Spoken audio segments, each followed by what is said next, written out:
বাড়ির গাছের কাঁঠাল, এই যে দেখতে পাচ্ছ। আর এই যে মা কাটছে, এই যে এখানে কিছুটা কেটেছে। আর কাঁঠাল বাঁচলে তো তেল লাগেই।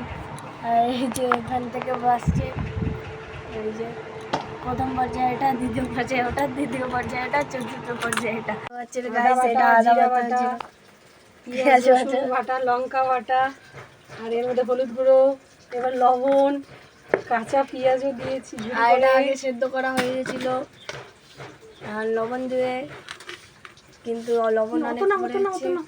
এই যে লবণ দিল, মা বলছে অত না অত না, তেল দিবে। এই যে তেল দিল, হয়েছে হয়েছে হয়েছে। এই যে গাইস ফাইনাল টাচ।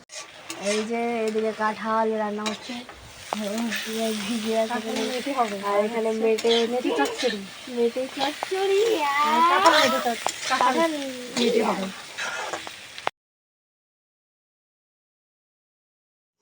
মেটে চচ্চড়ি, কাঁঠাল মেটে, পটল ভাজা আর ছোটো মাছের চচ্চড়ি এখানে রান্না হয়েছিল।